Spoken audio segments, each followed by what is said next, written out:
Hi, friends. Welcome to the Regenerative Agriculture Podcast.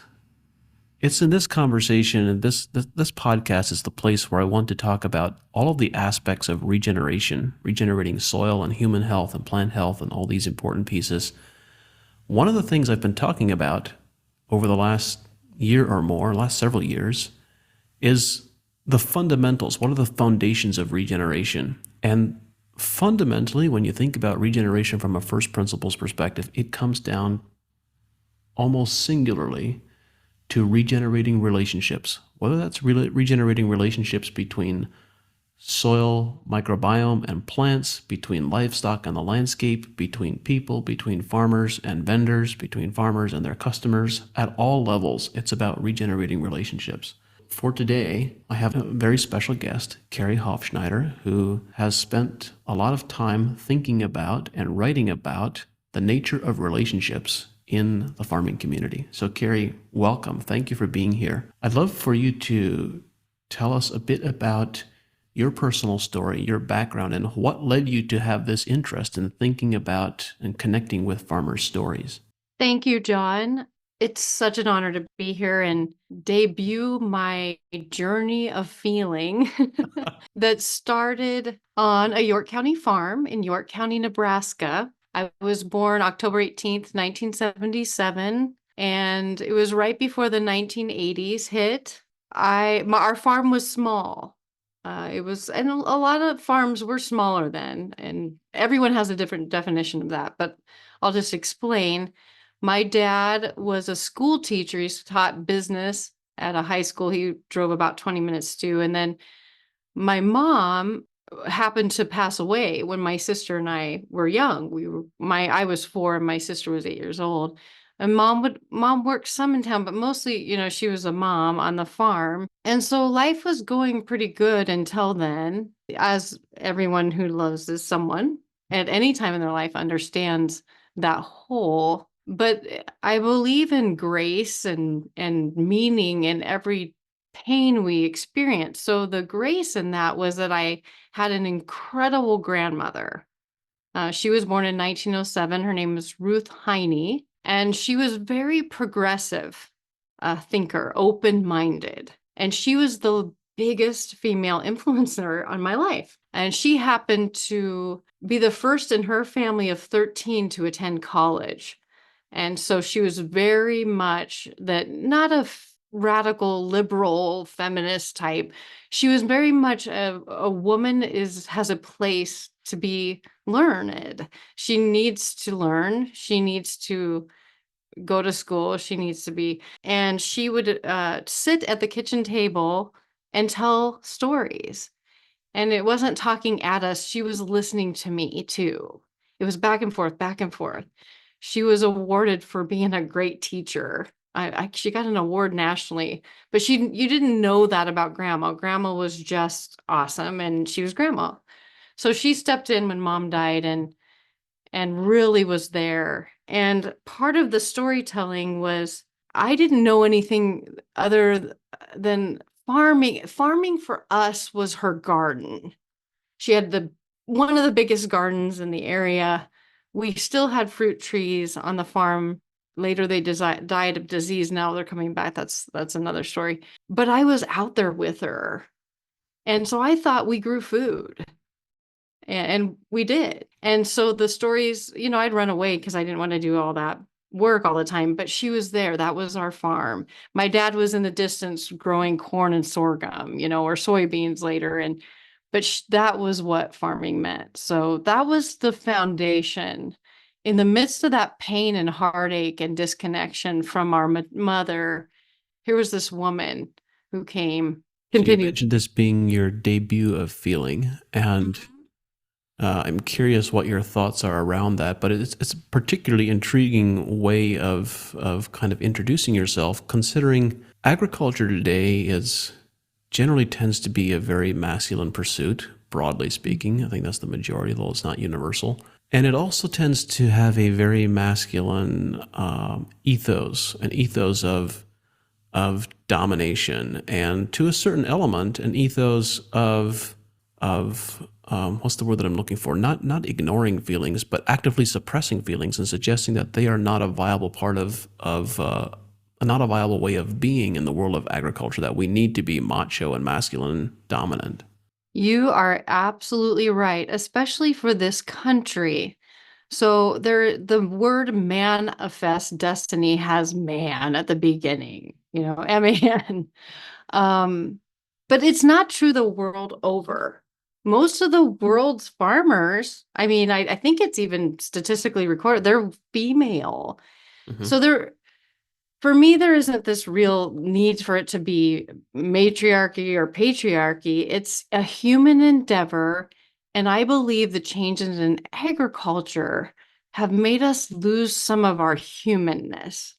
And so when you asked, how did I develop that? So when I was young, I mean, yeah, I was a feeler, but I was like I guess the word would be tomboy, but I really loved running around and racing outside. And I really didn't know until, at the age where it's you can notice the difference that wasn't supposed to wear a shirt. So I mean, I'm barefoot in shorts and with no shirt, running around, playing in the trees, building forts, really free, brown as a biscuit, living life with nature. Inside the farmhouse, it was stressful. Um, my dad remarried quite soon to someone who wasn't from a farm, and she didn't love it. I think it was a different time. So my sister and I really found refuge outdoors. But when it comes to that feeling journey, I was always trying to figure out what my dad was thinking because he wasn't talking, right? He was out working. He was the old staunch German Lutheran, Missouri Synod Lutheran dad who wasn't going to evoke any sort of feeling about what was going on. He was going to go back to work and work was going to set him free. The stress was there and some heartache and some abuse even because we weren't addressing these core emotional problems that took a form. These feelings are an organism. They have a shape and they take a form in families. The miserable mom, stepmom, she was working hard being a teacher. She had two kids with dad and, it was a busy family. Dynamics change. I learned how to stay out of the way. I developed an emotional intelligence with the people around me. I could not read their mind, but in a way I could. I knew how to navigate that. And then my tomboyishness, I didn't want to be a boy. I wanted to always be a girl. I mean, I played prairie girl. I played with dolls, but I also had this nature part of me, like, I just want to feel the sun on all my body. I want to be out with the cows. She always thought if I was a boy, though, I could be a decision maker here and make things happen.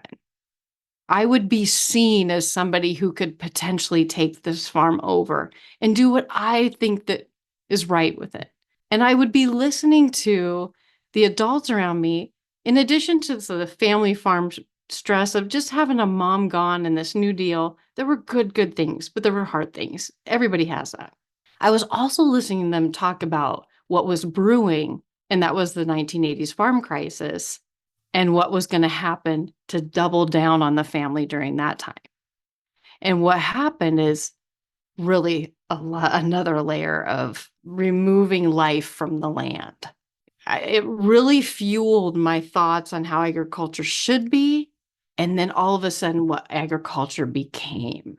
I feel like I saw some of the last community-oriented things turn into what we have today is an opportunity to remember that it's about a feeling too. It's not just about facts.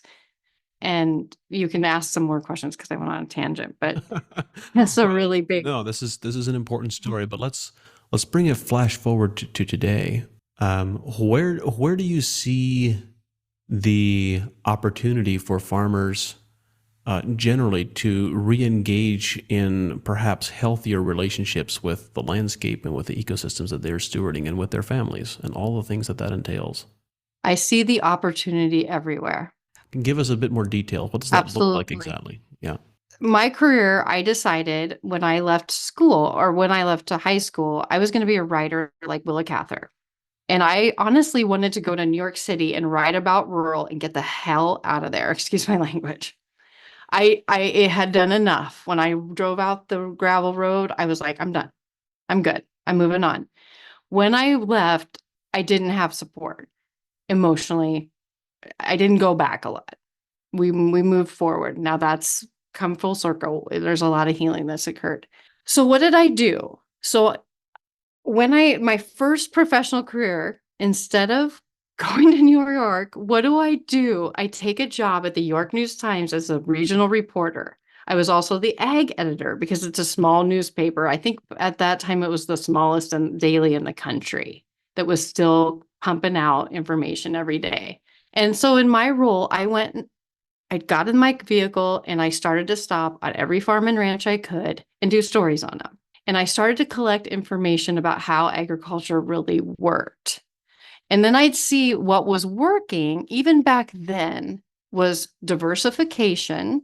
And this is before regenerative ag and soil diversification. Family always at the table and had a say. They would have arguments, but they would circle back. They were paying attention to their water resources. They were not wasting water.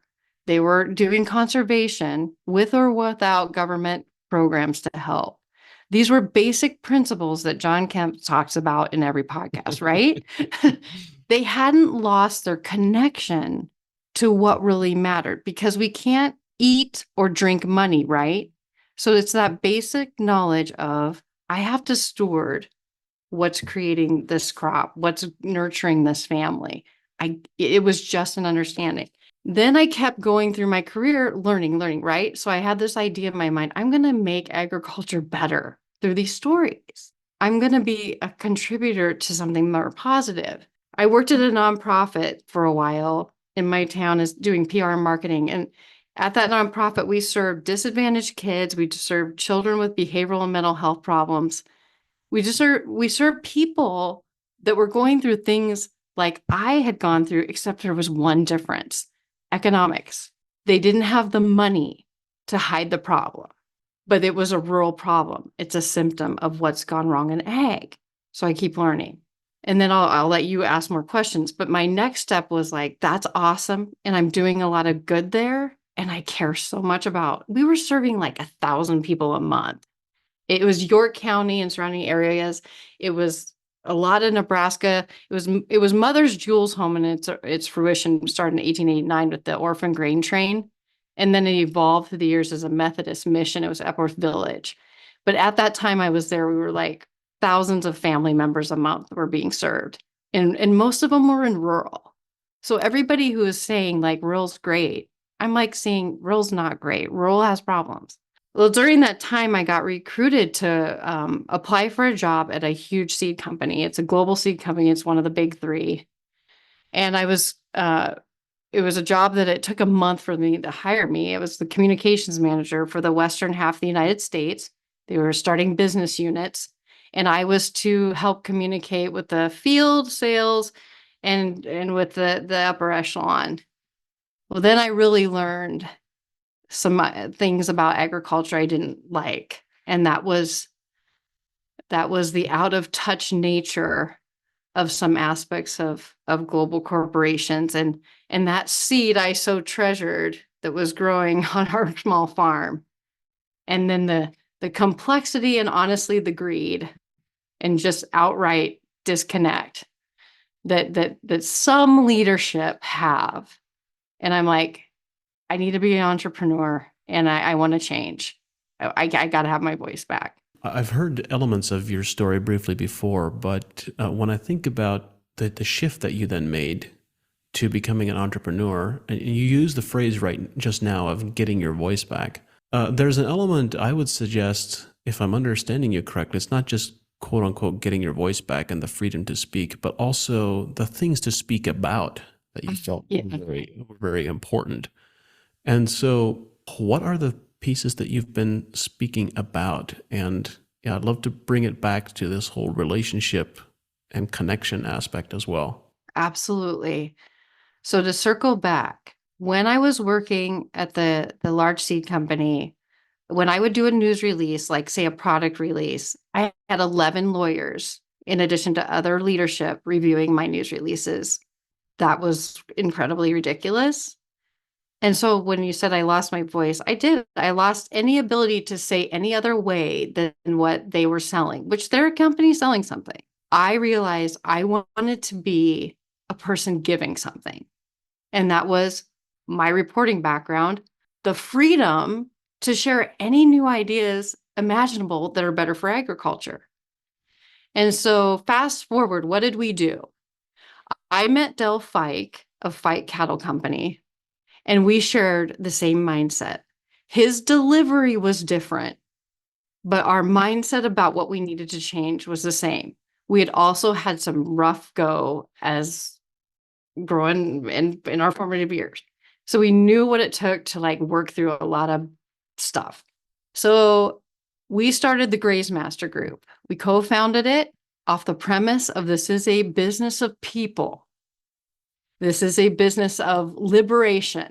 And I, even before we started the group, went back to my reporting spirit and started pounding the pavement of the countryside, stopping at farmers and ranches, meeting people and saying, can I write a hope story about you?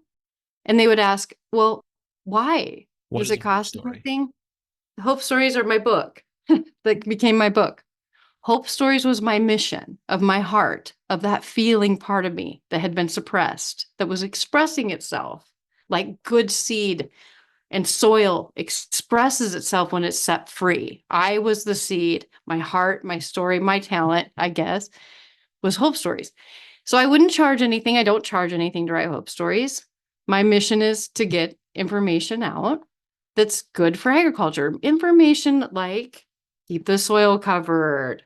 Let's try to plant things year round. Let's graze our animals differently. The things you talk about that I don't need to get into. But the farmers were actually doing it. So I'd meet farmers from all walks of life.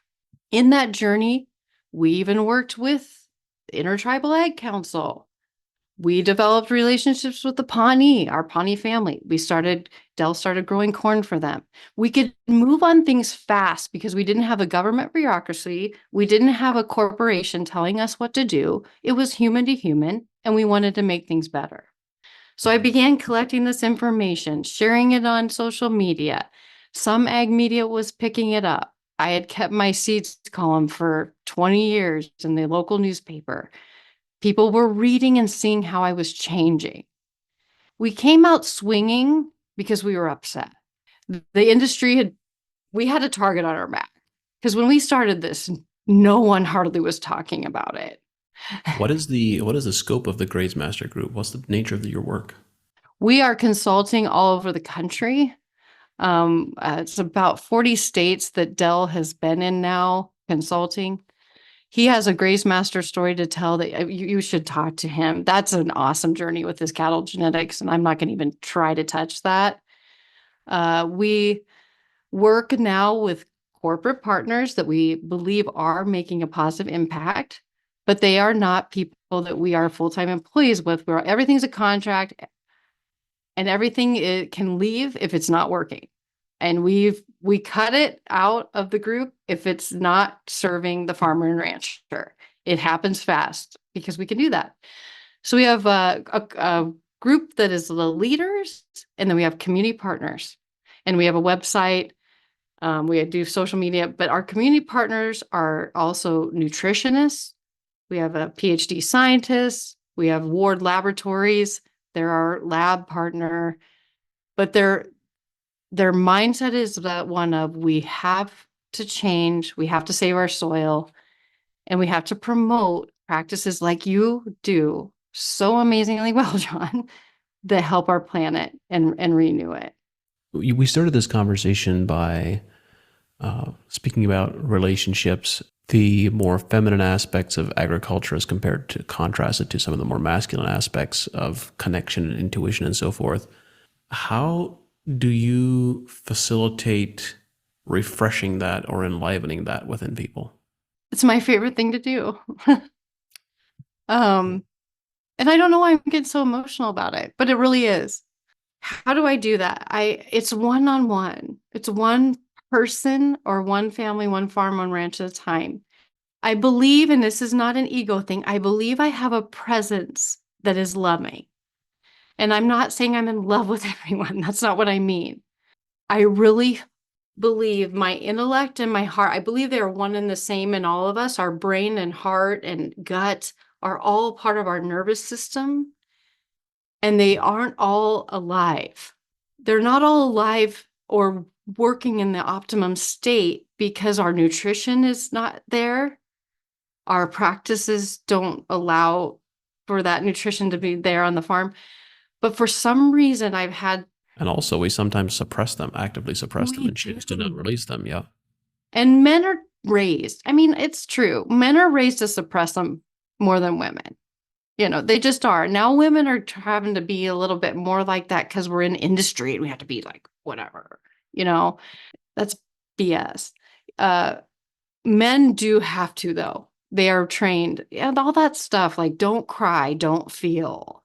Well, I can tell you, I mean, the great battles of the past were done by men that felt the passion of the battle.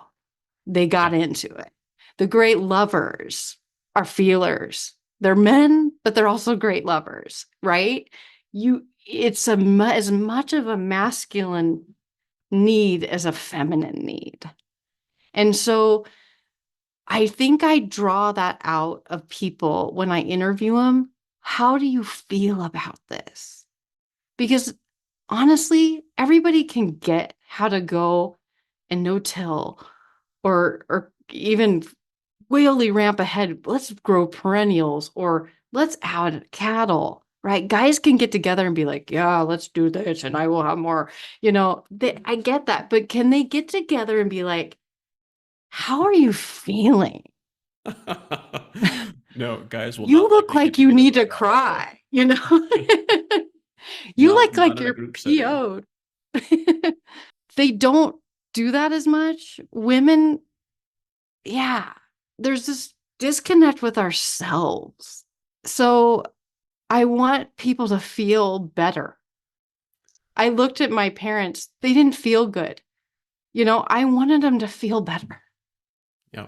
And, so I used that desperate want that I couldn't achieve in that family unit.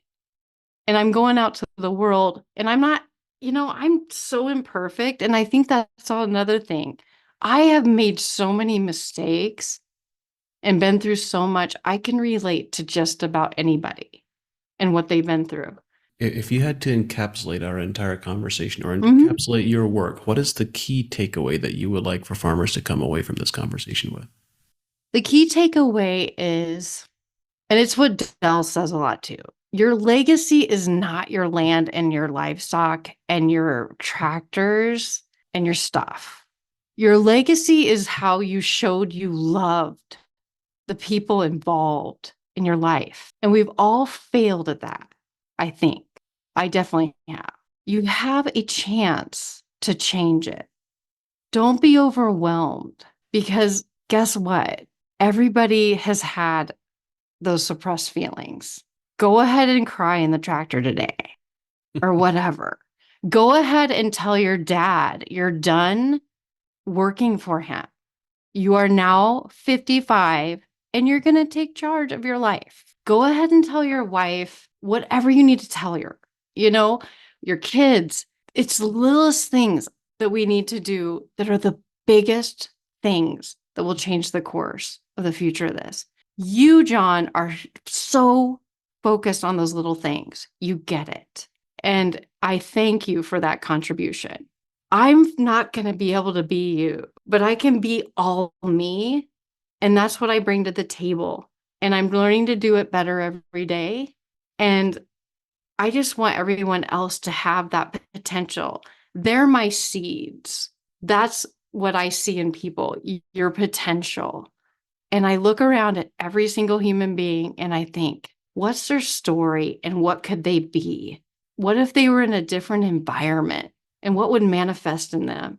That's a beautiful note to end on. Thank you, Kerry. Thank you for sharing your story and for being here. And for all of the listeners wanting to connect, Kerry's most recent book is Hope Stories for the Heartland, and you can connect with her at the Graze Master Group and online. Thank you for being here. Thank you, John, from the bottom of my heart. I so appreciate it.